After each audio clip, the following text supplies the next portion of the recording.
Welcome, everyone, to another episode of Beyond the Hood with Tractor Zoom. I'm your host, Andy Campbell, and today we are covering a special episode of Trends in 10. We've now completed the first 3 months of 2025, and it has been one hell of a ride in the ag industry. So what effect has that had on equipment values? And I can tell you it's a lot. So today, in our 10 minutes, I'm going to try to cover the market trends in tractors. And that's going to take about 10 minutes. But if I can eke it in there, I will hit on a little bit of sprayers and planters as well. A lot of the information that we're covering today, I actually just did a webinar with our lead data scientist, and he discussed in his aspect data strategy for dealerships. And so if you like this trend stuff, you can get more of it in the webinar, plus how to set up a data strategy for your dealership, why it's important, and the do's and the definite don'ts. But anyways, let's kick off the trends. So I want to start small here and talk compact tractors and what we're seeing in the 40 to 100 horsepower range. The supply has pretty much steadied out. We have only seen about a 3% drop year over year with compact tractor supply, but we have seen a 13% boost in sales. So that's moving in the right direction in terms of your overall turns. And a large contributing factor to that is not really on the ag side, because if you've been in the ag world, you know that things aren't turning faster right now than what they have been.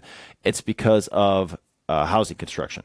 And so we have a chart, if we can throw it up here, the new residential construction, the Housing and Urban Development Department of the U.S. government sends out this survey result, and it talks about permits, starts, and completions. And for the past few years, really since 2020, the permits and starts were way up in housing. Everybody remembers the housing boom.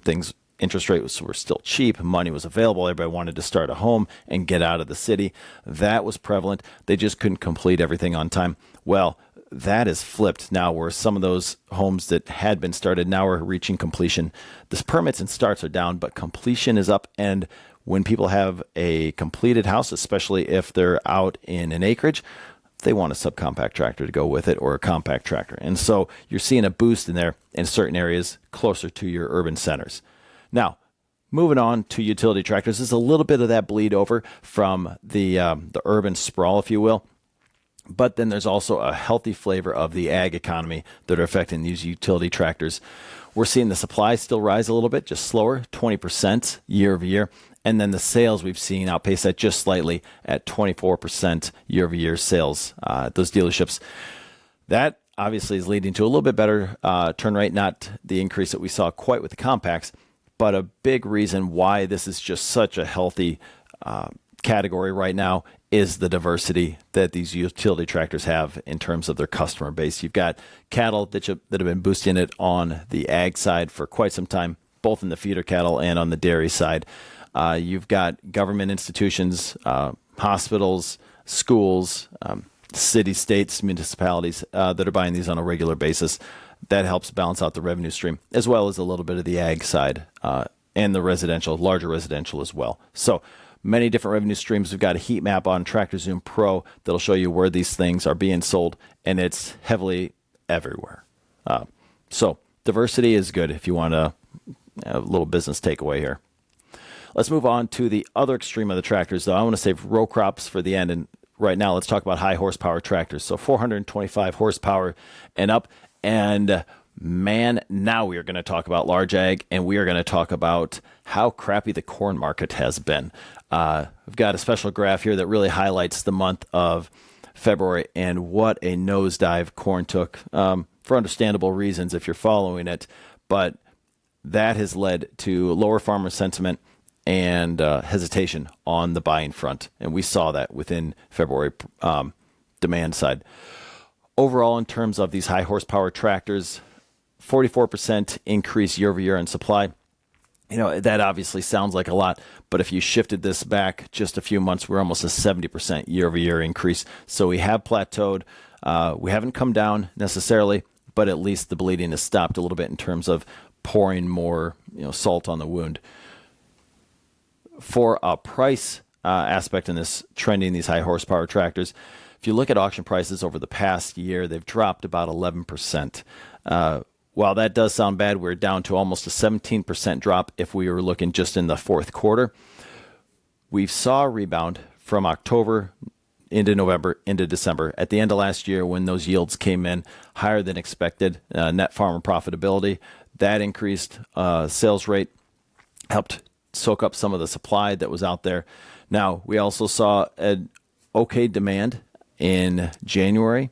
It's obviously not a huge time that you're selling tractors, so the volume was a little bit slower, but we did see that start to tail off a little bit more into February. Now, March has been a slightly healthier, but I think the market is still trying to figure out where exactly it's going. One other aspect that we brought up with high horsepower tractors, I did a specialty analysis on this that gives it just the wee bit of optimism that we might be looking for, is I started to graph the overall list price by month for these high horsepower tractors, just specifically looking at more late model, 1-2 possession ownerships from 250 hours up to 2,000 hours. And over the past 2 to 3 years, I'm watching the average list price grow. Inflation, we've all seen that. We've all experienced that. But I've also seen the hours drop, as you should. They should be inversely related, the average hours on a lot versus the average price that things are going for. When I don't see that inverse relationship happen, which is actually what happened in March, we saw the average number of hours grow on these high horsepower tractors, and we saw the average list price of what has been sold also grow. So when the tractor becomes older and it's selling for a higher price, that is a good indication that demand is strengthening. We just saw that in March here. We're going to continue to trend this going forward. But again, it's a good indication that some dealerships saw a healthy demand in the month of March. Okay, I told you I was going to try to eke in a little bit of self-propelled sprayers. Let's try to do that. Again, self-propelled sprayers telling a similar market or similar story in the market as to what we had with high horsepower. Not as much on the year-over-year supply increase, about a 10% increase in supply, still too high probably for most dealerships' likings. And what that's done is it's brought the turn rate almost up to where it was a year ago. So a year ago, we were looking at an average of a 2-unit turn per dealership location. Now we're down to a 1.9, so slightly lower. One of the big issues, though, is we saw depressed turns really from June, July. Had a little bit of a boost in August, but September, October, November, December, they're a little bit lower, and sales of these were hesitant. So we'll really be watching the month of April to see if pre-plant, if we can get one more strong month of sales out of these sprayers. And from evaluation, here's my biggest finding when I'm analyzing self-propelled sprayers. Year-over-year auction values are down 11%, and this is for sprayers 500 to 1,500 hours, but all sprayers that fit into that hour range.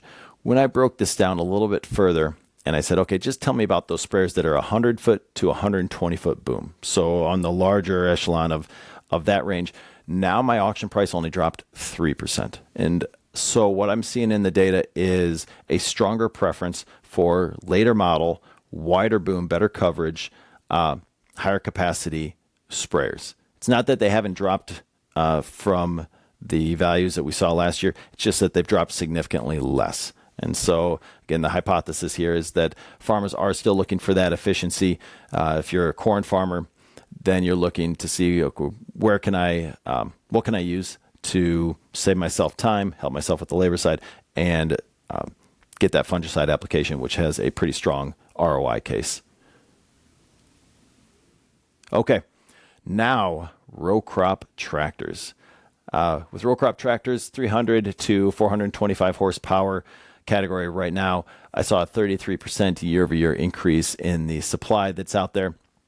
The turn rate has been relatively steady. Again, like a lot of people experienced last year, a slight depression of that turn in the summer months, a bit of a boost going into October, November, December, and then that slowly tailed off again. January, February is a bit of a cold, literally and figuratively, month for a lot of the dealerships that we're tracking. So that was rough, but we have seen stronger demand boost up in the month of March.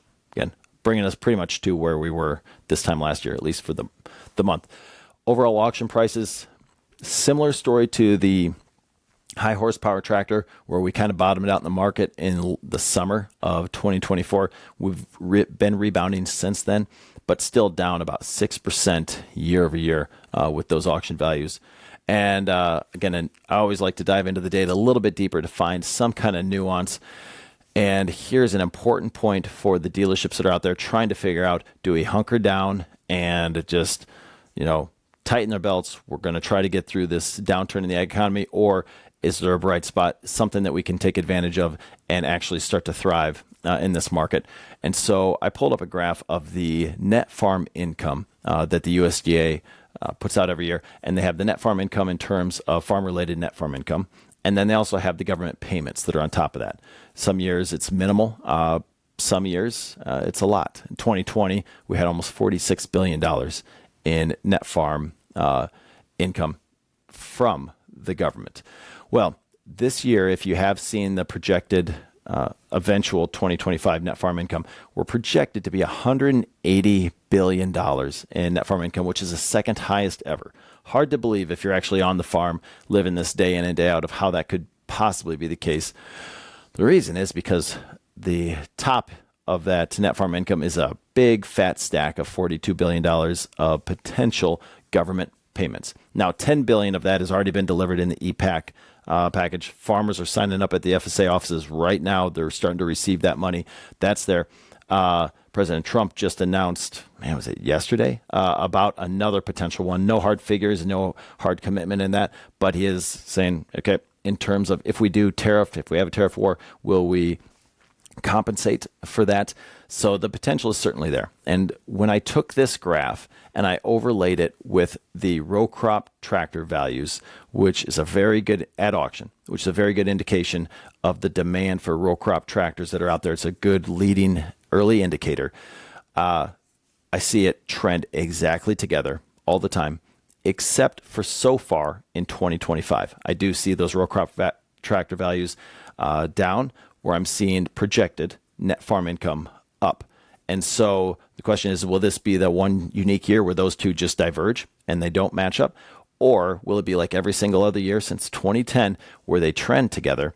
And if we do end up having those government payments, they reach the farmer's pocketbook so they can be assured that they have it. Will they hit the end of the year with more cash in their pocket and then more tax implications and be willing to buy that tractor? I think if the government payments come through, that could easily be the way that it goes. We will see a flurry of buying activity late in the year to help offset some of those taxes. The opportunity then for dealers, getting back to my earlier question of do you tighten the belt or do you invest for the future, is you may want to be investing now for the future, at least laying the groundwork in terms of sales, complete sales coverage across your AOR, talking to the farmers. So if or when that happens, you are top of mind for them and you can help them get the equipment that they need when they need it and the right kind of equipment for them. Just be a better provider. But if you're not having those conversations, you're not in that considered set and they're going to buy from somewhere, but it may not be you. So always better to be prepared and have an opportunity not arise than it is to have the opportunity arise and not be prepared. Okay, getting off my prophetic soapbox there. Planters, really quick hit on these before I bug off here. Supply is down 8% year over year. That's moving in the right kind of direction. A lot of dealers are being more judicious on the trades that they're taking. And because of that, we're seeing a lot more activity at auction. Last March was the highest volume of planters that we've ever had in the month of March. And this March of 2025, won't beat it, but it's going to be pretty dang close. And so I have a feeling that the either farmer to farmer sales are happening, or in this case, farmer to auction is happening a lot more frequently because they're not seeing as many trades across the nation. Okay. Anyways, thank you for joining us for this episode of Trends in 10 with TractorZoom.